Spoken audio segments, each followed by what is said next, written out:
to 18 months in prison, in the aggravated range up to 3 years in prison. And that's by state law.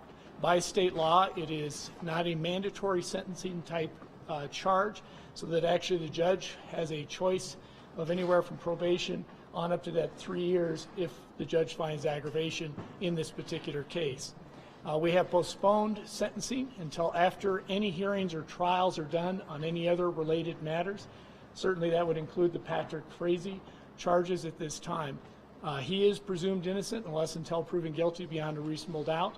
We have agreed, though, by our agreement that she will not be sentenced until after all trials are completed. You heard the judge say that could be 6 months from now, that could be 2 years from now. We really don't know. She is to appear in the future periodically through reviews. The court has allowed her to do that by phone in those reviews until such time as we get up towards sentencing on her particular case. She did read into the record a factual basis, which is also required by Colorado law. I do have a copy of that, but I assume you've all got that on camera, and I don't necessarily need to repeat that. The judge put certain terms of the agreement on the record, such as she is required to cooperate in all cases. She is required to testify if called upon to testify in all cases. And in particular, obviously, he referenced the Patrick Frazee case that is currently set for February 19th for preliminary hearing at 9 o'clock. She is not allowed to talk to the press. That is actually part of our agreement, that she is not allowed to do that. So she will be making no comments at all to the press, or it'll be a violation of that agreement. Any questions that people have beyond that? Dan, did she get off easy? Why did Krystal go away, Kelsey said? She indicated on the record that she, actually I'll give the specific phrasing that she said. She said, "I moved the victim's cell phone with the intent to impair the phone's availability in the investigation. I had no right or authority to move the victim's cell phone that occurred between November 24th and November 25th, 2018 in Teller County." And that's as much as she said today. Has she able to give any indication what Patrick Frazee's motive was or where Kelsey's body may be? All she said today on the record was, oops, I apologize, is that? I can wait. That on your tie? I can wait a moment. Sorry, my fault. Is that okay? It's fine. Do you want that one? No. Maybe on top of the blue. Here, I got you. Sorry There's a about wire going over you. Put it on that. They'll both stay there. Which wire are you saying? There's a wire going over Right here, on right the side right there. Just on the edge of it. That's fine. Sorry, Can guys. you read her entire statement? It was hard to hear. Or she can, or Once we're All right, hold on. you're right.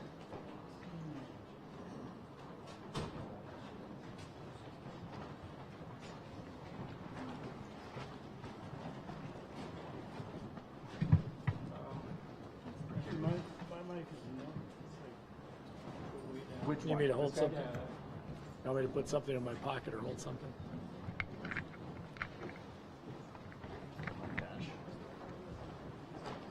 Yeah, you put these in your pockets. I just got the small thing. Sorry, guys, hold on. I think you're being incredibly generous and nice about this. Not a problem. I will say while we're doing this, for your edification, my ethics rules allow that I am allowed to talk on what's on the public record.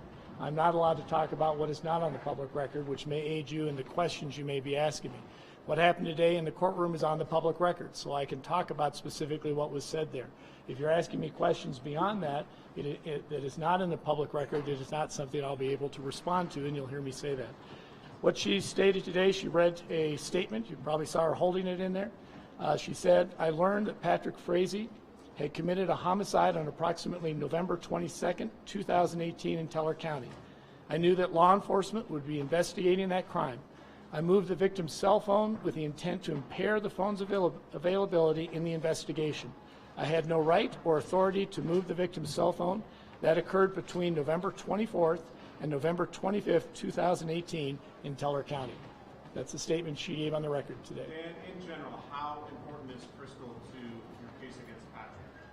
I'm not going to be able to comment on that question. His question was, how important is she to the case against Patrick? I'm not going to comment on that. Dan, where's the phone right now? Again, there's been nothing put on the record of where the phone is today, and I'm not going to comment on that. Can she help you locate the bucket? Again, there's been nothing put on the record, and I'm not going to comment on that. Can you hear all the questions, or do I need to repeat any of the questions? Say that again. Why are the documents being suppressed? Which documents are you referring to? The ones that relate to today's proceedings. Yeah, he asked about whether the documents today are being suppressed. What he's referring to is, in Colorado at least, we actually do a written plea agreement that she would have signed. That's what the judge had in front of him.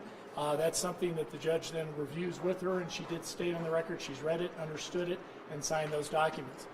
Both parties in this case have agreed that that document will be suppressed, meaning it's only available to the parties in this case, with the exception, and we put that on the record, that it will be provided to Patrick Frazie's attorneys, so they'll be able to see the plea agreement, see the actual attachment A, I think we called it, is that correct? Attachment A that was included on that, which is part of her, spells out the terms of what she's required to do. That was suppressed at this time at the request of the parties. Why did you agree to the plea?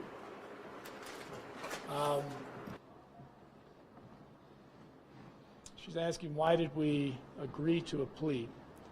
I don't know that I can comment on that at this time.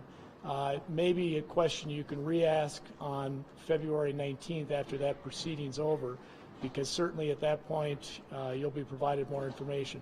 We've talked about that before. The 19th date is a preliminary hearing. At a preliminary hearing, the prosecution is required to put on evidence for the judge to decide what to bind over for trial, which charges to bind over for trial. So at that time, obviously, a lot more information will be put out in the public realm. So it's probably a better question for that date. I know I think it's a fair question. I'm just being cautious ethically because I think you and certainly others in the public it's a very fair question, one that I think the public deserves an answer on. I just don't think today's the date to answer that. I think that's a question I would feel more comfortable answering here in just, 10 days, 2 weeks, something like that. Do you expect Krystal to testify at that preliminary hearing? Again, that's not on the public record, so I can't respond on who will testify at the hearing on the 19th. Certainly we are required to actually put on evidence. Certainly we will call witnesses at that.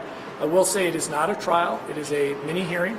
Generally trials go a couple of weeks. These hearings only go a few hours. So it is one that hearsay is allowed at that hearing, and so we can have people take the stand and say, this is what somebody told me, or this is what is indicated in the reports, or these are the results of whatever it may be. So you will find it is a very quick proceeding. Not all witnesses will be called, but at this time it's not in the public realm what witnesses are likely to be called. What was in that plea agreement that you didn't want the public to know? Again, that's kind of a two-edged. He asked, what's in the plea agreement we don't want the public. Certainly it also provides the opportunity for Patrick Frazie's attorneys to look at that. It can be readdressed on how they feel about whether it should be suppressed or not until a future date. Certainly it will be provided to them. It is something that may come up in future hearings in terms of what's in there. And so I'll be more at liberty probably to talk about it in the future. It's sort of like the arrest warrants and search warrants that have been suppressed in this case. They just haven't been unsealed. I don't think anybody's made the motion to unseal those. Will they be unsealed on the 19th? I can tell you this, I have specifically said on the record before that the arrest and search warrants were remaining sealed at our request because the investigators indicated that if it got out in the public, it could affect their ability to investigate this case. That is no longer true. So at least from our perspective, law enforcement is no longer indicating that it would affect their investigation for those to be in the public realm. But I got to tell you that somebody has to file a motion if they want to get access to those. Judge has to rule on it. And in a courtroom, then the defense would have an opportunity to say what their position is on it, whether those should be released or not. We would have an opportunity to put our position, which at this point is it is no longer needed to be sealed for the investigation. The judge would make a ruling. Someone would have to file a motion to say why they want it released, and there's a balancing test. I've had that come up in other cases, so that's the status of that right now. Obviously, the next court date is April 19th. Or excuse me, February 19th. Excuse me. Can you give us an update on the search for Kelsey Berreth? I can. His question is, can I give an update on the search for Kelsey's body. Again, that's not something I can comment on. It may be something you could ask the police department about, Woodland Park Police Department, but I have a very strong feeling that they're going to say the same thing I am right now, which they can't comment on it. Because it was a little hard to hear in court. It was a little hard to hear in court. Can you go over what we do know about the plea agreement again, just from what was talked about? Sure. There was a summary of the plea agreement that was put on in the court. She's asked to repeat that because you had a hard time hearing that in the courtroom. And it is a historic courtroom, so I understand the acoustics are a little difficult in that particular courtroom. It was put on the record that the summary was she did plead guilty to a Class 6 felony, tampering with physical evidence, that she is required to cooperate. The judge asked, was she required to cooperate with the investigators and prosecution at any time, and it was indicated she is. The judge asked, is she required to testify in the future at any dates that she's asked to testify, and it was indicated she is required to do that. The judge noted on the record that she's not allowed to talk to the press as part of her plea agreement, he did state that sentencing will be postponed until after any cases that are involved in this case, and that could be anywhere from 6 months to 2 years. I think there are a couple other things, but that's kind of off the top of my head, some of the main things I think you would want to know. And actually, Jennifer, were there any other things that... Say that again? Is she free to come and go?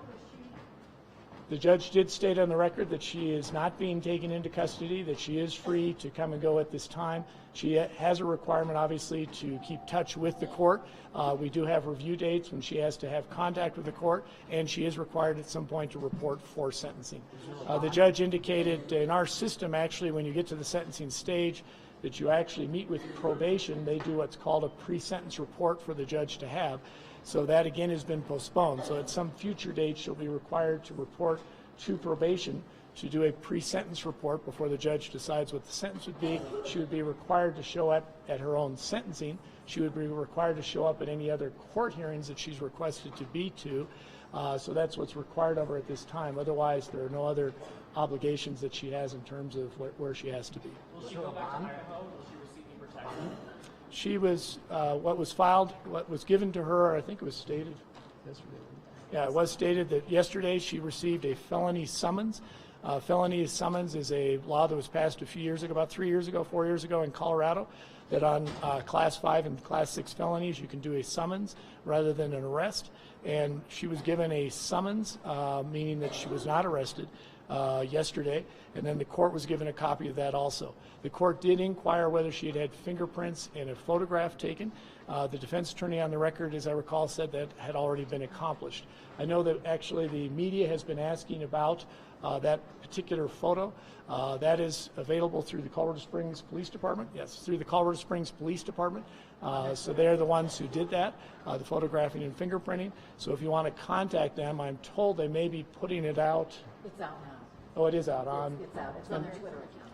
It's on their Twitter account, and that's really making it available to the press What is Krystal's demeanor? and the public. What is Krystal's demeanor been as you and your teammates? Again, I can't speak about things that are off the record. You saw her demeanor today, and you can elaborate on that as easily as I can. Can you say whether or not she was threatened by Patrick Grace herself? Again, I can only state what was put on the record. It was not put on the record today, the question that you're asking. Assuming she does what she's supposed to do, testify at future trials and the things, and she's cooperative, assuming she meets all those things, is your office likely to put in a good word for her at sentencing? Is there anything like that? Again, the only thing that was put on the record is, by Colorado law, this particular charge is a charge that carries no mandatory sentence at all. It is something that will be totally up to the judge. And the court noted on the record that both sides will have an opportunity at her sentencing to express our opinions on what she ought to face, but ultimately it's up to the judge in terms of what he wants to do. The sentence, again, range is anywhere from probation into the presumptive range of up to 18 months in prison, and the aggravated range up to 3 years in prison. And then, again, that's strictly Colorado law. Outside of what happened in court, what's on the record, personally, how would you describe this case? Say that again. Personally, how would you describe And then I'll come this back case? to you. What? Personally, how would you describe this case? Personally, how would I describe this case? That's a pretty broad question. I'm not sure I'm going to be able to answer that for you. If you want to think of another way of asking. I'm just trying to get something about, this is obviously a tragedy, you're investigating it, something that's not official record. I know that I previously talked certainly when Kelsey was a missing person, we were all hoping this would end much more favorably than it has at this point. It's a horrible tragedy for their family, horrible tragedy for our community. Obviously, it's caught the attention and the heart of people across the country and actually maybe across the globe. So I've already expressed that on the record at the time that we were hoping to find her alive. And unfortunately, it didn't go that direction. Can you explain a bit about the aggravating factors, what that means, and how a court might determine whether they exist or not? Sure. Under Colorado law, in our sentencing scheme, he asked to just explain what our sentencing scheme's like with aggravating versus presumptive versus mitigating, actually, also. Under Colorado law, every felony is divided into felonies from 1 to 6, and each one carries a certain range. Under Colorado law, we have what's called a presumptive range, and that's sort of what is presumed the judge would do in a normal sentencing, sort of comparing it to other cases, other factors in it. And that would be the presumption of what that sentence would be. And then in this case, that is up to 18 months in prison. And it would also include, I guess, in the presumptive range, ComCore, which is a halfway house, or probation. The judge specifically said he could give a halfway house, for instance, up to 18 months in that. If the judge should find extraordinary aggravation, which is defined under Colorado law, then it would permit the judge to go into the aggravated range, which in this case would be up to 3 years in prison. But again, the judge would actually have to factually find under our law that there is extraordinary aggravating factors. Even with finding that, it is not mandated that the judge give a sentence in the aggravated range. It's still in the end up to the judge. So even finding factors like that, the judge could give any sentence that he feels is appropriate at that time, anywhere from probation on up to 3 years, even if he found those factors. If he did not find extraordinary aggravating factors, then by law he is not allowed to go above 18 months. Can you describe your negotiation among your own team, how you settled on this one charge, did you consider other charges, you weigh or value, cooperating with your prosecution? Can you talk a little bit about how you zoned in on this one charge? She's asked a number of questions in a row there, but primarily it was talk about the negotiations in this case, talk about how we arrived at this particular charge in this case, and what was in the negotiations. I cannot comment on that. There is actually specific laws regarding that. Negotiations are considered private matters to the extent that even, well, we'll see, but typically not even other co-defendants are allowed to know what happens in negotiations of fellow co-defendants. It is an area of the law that is protected of how the negotiation process happens, so I can't comment on that at this time. Now, it may be that certain aspects of it, I think, again, coming back to your question, I think there is a fair public question there. It's just not at the stage that I think I can comment on it. Yours, I can never comment on the negotiations themselves, but what the state, I think it's fair to ask what the state, I forget exactly the way you phrased your question, but it was something about, what did we consider, why did we do this? I think that's a fair question at some point. It's just not one I can answer today, but I think it's one that needs to be answered at the appropriate time. Comment on their relationship, the relationship between Kenny and Frazee, and maybe her motivation for this crime, like She asked, can I comment on her relationship and motivation for the crime? I cannot comment beyond what's in her statement, and I've done that a couple times now. Say that again. Law enforcement still planning to search the landfill site in the Is that out in the public? I don't believe anything's out in the public at this time, so again, I can't comment on that. Can you say that whether or not the charges to commit solicitation to commit murder, the 3 charges against Patrick Frazee, is Krystal the person he solicited? I don't believe that the charges are out in the public realm. I don't believe those charges carry the name. They do not carry the name of the person solicited. Obviously, at the time we do the preliminary hearing on the 19th, and again, he is presumed innocent unless until proven guilty. Oh my.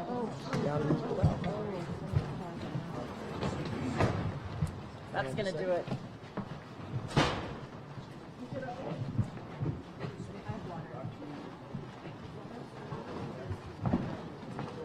There's water. Thank you.